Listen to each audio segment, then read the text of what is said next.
Hi, my name is Gabby. I'm from Trinity College in Connecticut. I'm here at a Study Away J-Term course led by Professor Chambers. I'm here with 5 other students studying Reef conservation in northeastern Tobago. College Charlotteville! Oh baby boy, give me more. You got me begging for more. Trees again. Hot, hot, hot, hot, hot, hot, hot, hot. Oh, give me, give me, give me, give me. Hot, hot, hot, hot, hot, hot, hot, hot. Oh, I like it hot. Oh, I like it hot, baby. I like it hot. I want it, yeah. I like it hot. Give me, I like it hot. Oh, I like it hot. I like it hot. I want it, yeah. I like it hot. Yeah, come now. So, we're examining efforts to establish a natural heritage protected area to link the oldest rainforest reserve in the Western Hemisphere with other terrestrial ecological assets, historical and cultural sites, coastal fishing villages, and marine ecosystems.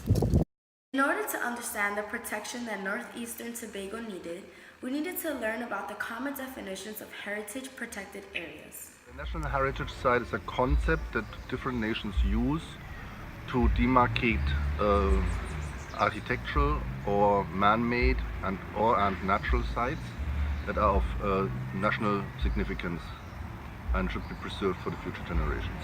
The Man in the Biosphere UNESCO site declaration is signifies a site in which extraordinary biological and ecological features are interacting closely and in a sustainable way with the communities that are surrounding it. During our course, we were able to identify a few locations which could be recognized as a National Heritage Site, one of which was this abandoned cocoa processing plantation in Charlotteville. To learn more about this cocoa processing site, we had a conversation with the estate owner, Pat. My name is Pat Turpin. I'm the Managing Director of Charlotteville Estate. Charlotteville Estate, of which the cocoa is part, is over 100 years old. Since 1865, it converted to growing cocoa in around 1932 and had completed 600 acres or more of cocoa trees planted by 1950. Cocoa production continued until 1990 approximately, when the operation area for fermenting and so on was closed down due to the fact that the villagers were no longer interested in working on the land. This has political ramifications, but I really don't want to get into that now.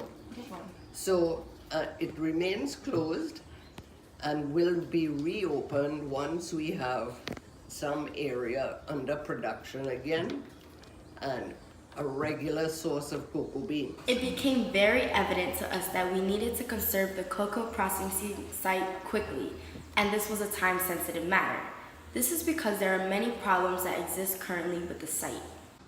So some of the problems that are being faced by this site that the cocoa plantation used to be on includes corrosion from different weather events that occur that washes away the soil and reveals different new artifacts. Another thing that's really important in considering the future of this land is understanding the history that goes behind it and making sure that we don't sacrifice any of that with the plans that we have. So here's an example of an artifact that could have been dug out from the area.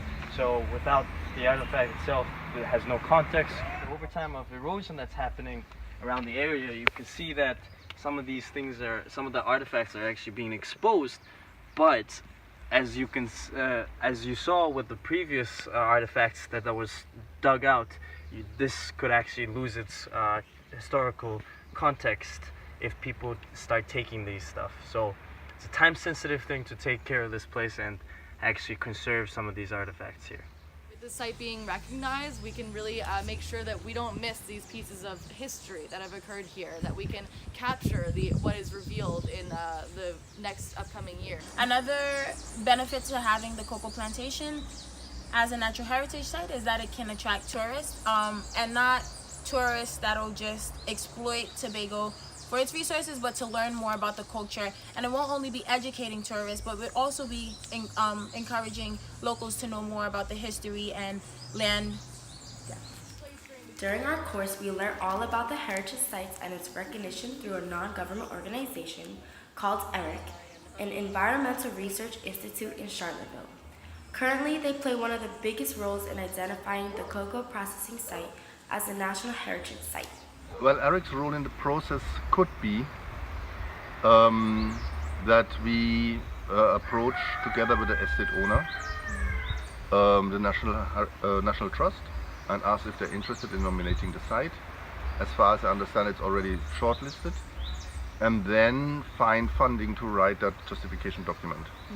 And then the National Trust has to carry it on. So after closely examining the area and seeing what are the opportunities that is available for this area to be recognized as a National Heritage Site, we actually hope to turn this area into a much more tourist and local community-based site that people can really enjoy. So along with those lines, we want the area to be a tourist information center where people can actually come in and learn more about the historical artifact of that specific area, but also just understanding that it plays an important role to the ecology and the community of this place. So we want to preserve its historical value, but also preserve its natural value. So there are a few ideas that's been thrown around, such as having a cafe that has a cocoa plant flavored drinks, or even just a small museum that actually shows and preserves a lot of the artifacts that's there.